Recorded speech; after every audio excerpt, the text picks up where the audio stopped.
o professor Pedro Dourado de Rezende, professor de Ciência da Computação da UNB. Bom dia, professor Pedro. Bom dia, senador. É um prazer e uma honra estar aqui nessa mesa a convite de Vossa Excelência.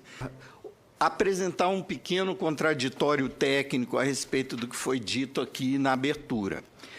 Em relação ao BU, é um instrumento que serve para auditoria de uma etapa apenas do processo de votação, que é o de totalização, onde os BUs que vêm das urnas eletrônicas são somados. O BU impresso pela urna pode fazer a verificação de que a totalização está correta, mas ele tem absolutamente nenhum efeito para verificar se o software está contabilizando os votos que foram praticados naquela urna corretamente. Para isso, a auditoria eletrônica é um jogo de gato e rato que quem entra para fiscalizar já sabe que o jogo está perdido, porque o software que vai na urna para fazer trapaça, ele sabe como verificar se ele está sendo fiscalizado ou se ele está ali numa eleição verdadeira, e ele, em podendo alterar a soma dos votos computados naquela urna, ele vai apagar o rastro do processo. Em relação à votação paralela como teste de segurança, a partir do momento que foi introduzida a identificação biométrica, senador, ele se tornou absolutamente inócuo para esse propósito. Por quê? Uma vez o senhor já percebeu como é que os batedores de carteira operam? Eles só vão meter a mão na carteira quando o dono da carteira não está prestando atenção. Então, ele tem que observar a vítima para ver se ela está atenta ao que ele está fazendo. Se ela não estiver atenta, é quando ele vai agir. Um software que é inserido na urna por vários meios possíveis, que meus colegas vão poder explicar quais são em seguida, vai primeiro testar, verificar se ele está sendo observado num teste ou se ele está numa eleição verdadeira. E só vai fazer o que ele foi preparado para fazer de trapaça se ele perceber que não está sendo testado. Ora, com a identificação biométrica, o teste de votação paralela tem que simular eleitores de uma sessão eleitoral verdadeira no dia da eleição.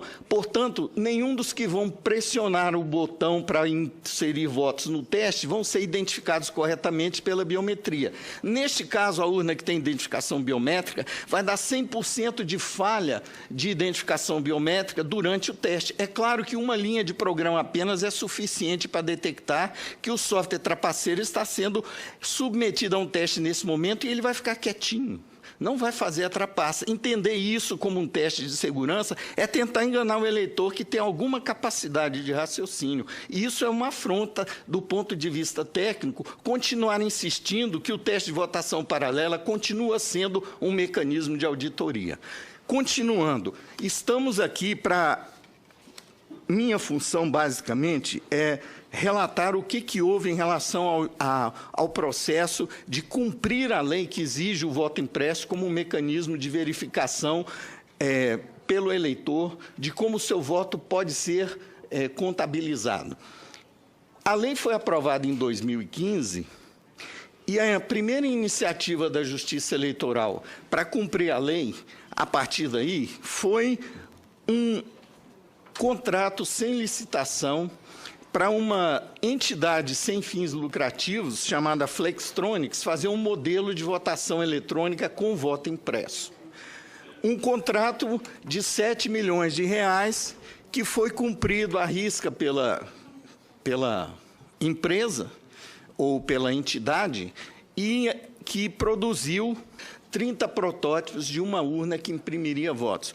Mas ao preço de R$ 3.700 cada nova urna, um desperdício totalmente desnecessário, que só faria sentido se a impressora fosse fazer parte do sistema de votação como um dispositivo desacoplado da urna, que teria que ser integrada ao sistema de votação por um mecanismo de comunicação que podia ser interceptado por eleitores. Ao passo que, em 2002, quando a lei precisou ser cumprida, a solução mais óbvia e simples foi a de acoplar a urna fisicamente à impressora, conectando fisicamente de forma elétrica a impressora, a urna, para que não fosse necessário replicar todo o sistema de contabilidade de votos e de proteção eletrônica que a urna já tem para essa impressora. Tanto é que a urna atual, sem impressão do voto, já tem uma impressora que faz parte da urna, que imprime o BU. Todas elas têm. Então, o sistema de software da urna já está preparado para dialogar com uma impressora. Não é necessário contratar uma empresa para desenvolver toda uma replicação do sistema da urna a pretexto de precisar imprimir o voto. E foi essa solução que foi encomendada em 2017.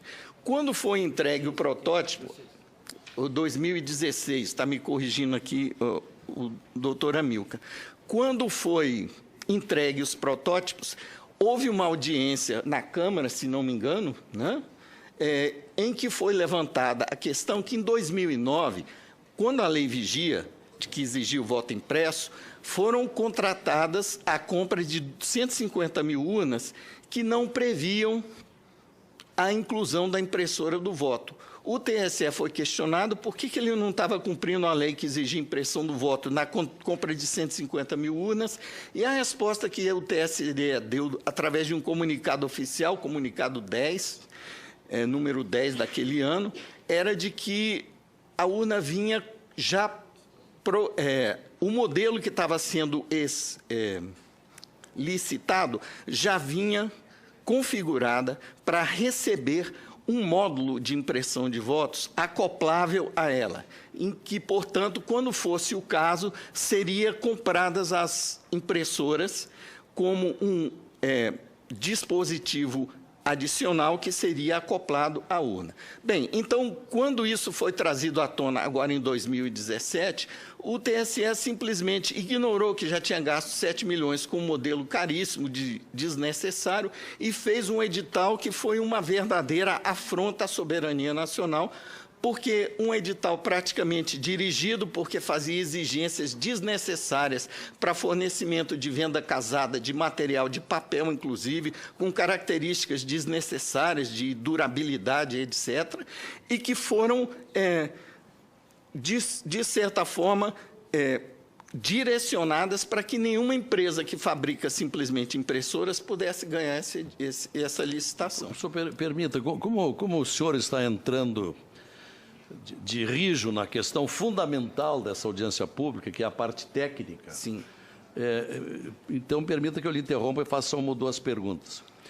O senhor está dizendo que 150 mil urnas já estão preparadas para impressão e já estão acopladas a impressoras? Caso a informação fornecida pelo TSE na ocasião seja verdadeira. Bom, quantas urnas o Brasil tem?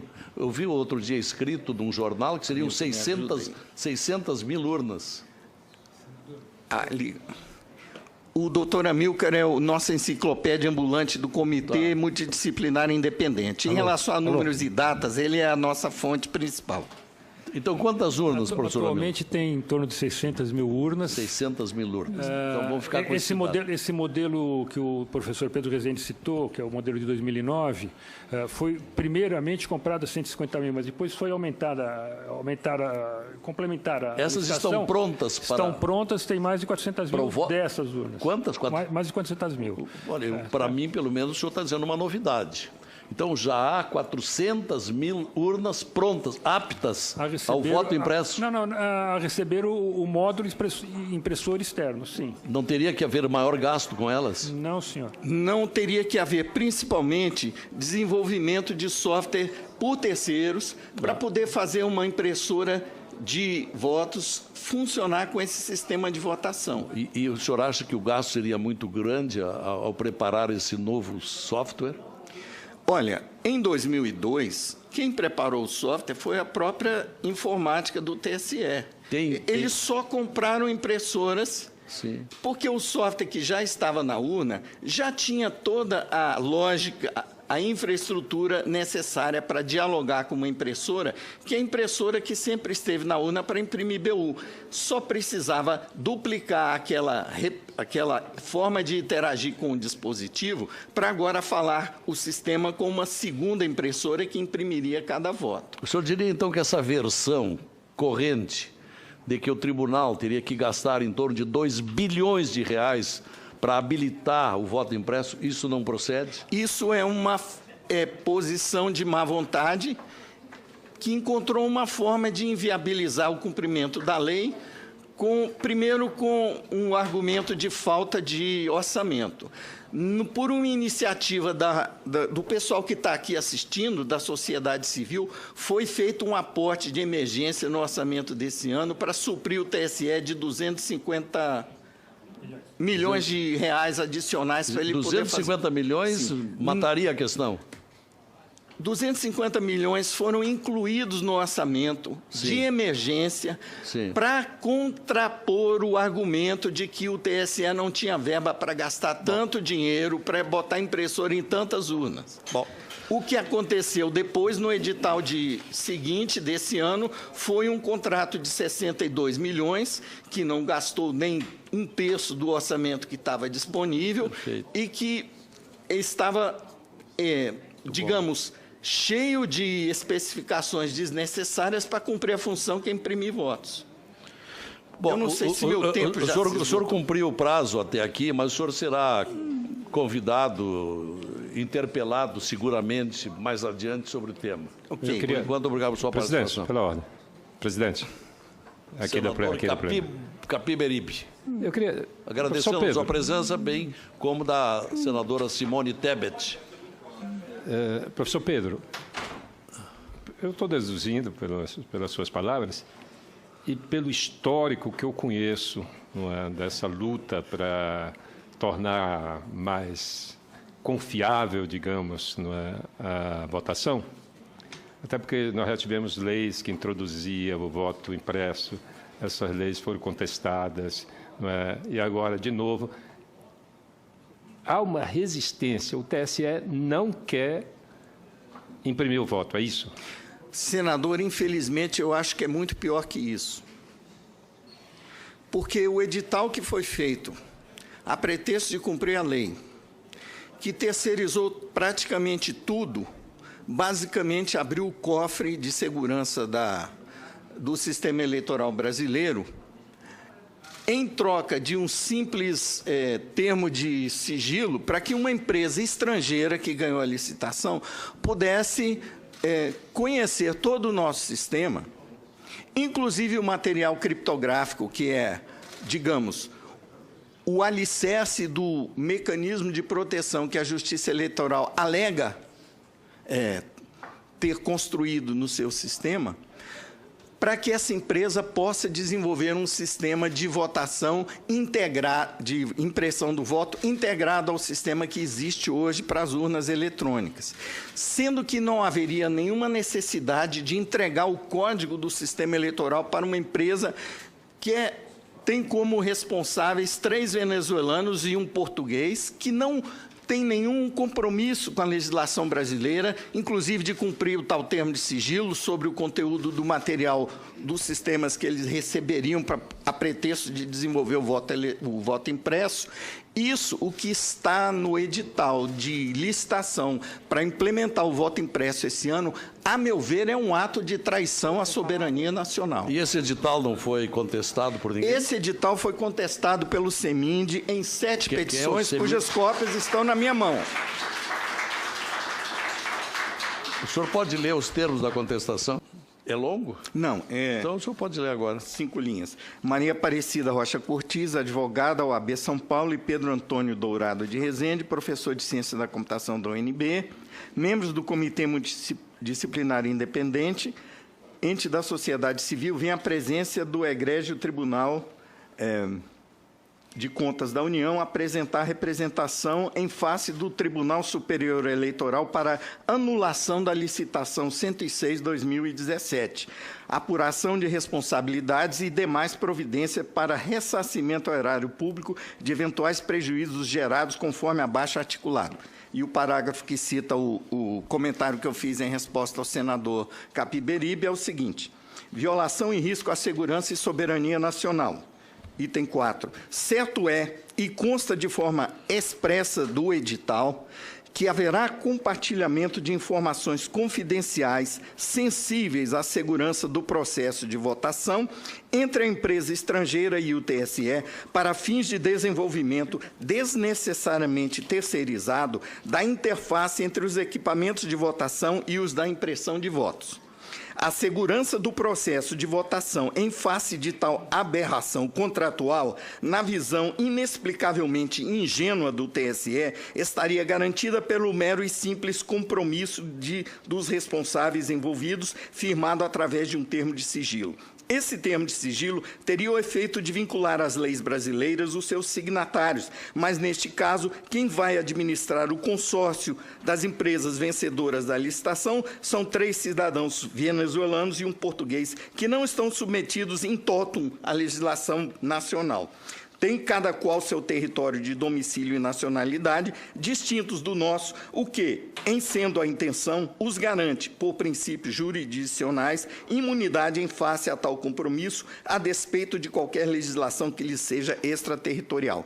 Assim, agindo na ilegalidade, o TSE coloca em risco a soberania nacional ao compartilhar com tais entes estrangeiros informações confidenciais do sistema de votação usado em eleições oficiais no Brasil, inclusive material criptográfico que pode ser utilizado para simular a origem autêntica de programas que compõem tal sistema. Faço a interrupção aqui, senador, para comentar que esse material criptográfico teve o acesso negado aos especialistas que estiveram no TSE para desenvolver os testes de segurança, como o professor Diego vai atestar na fala dele em seguida. Com esse material criptográfico, programas stealth, camuflados, capazes de, nas 95% das sessões para as quais não está prevista a impressão do voto, fraudar percentualmente as votações de forma indetectável sob as regras atuais para fiscalização externa, inclusive, como eu comentei, em relação à votação paralela, os quais poderiam ser antecipadamente confeccionados e plantados à sorrelfa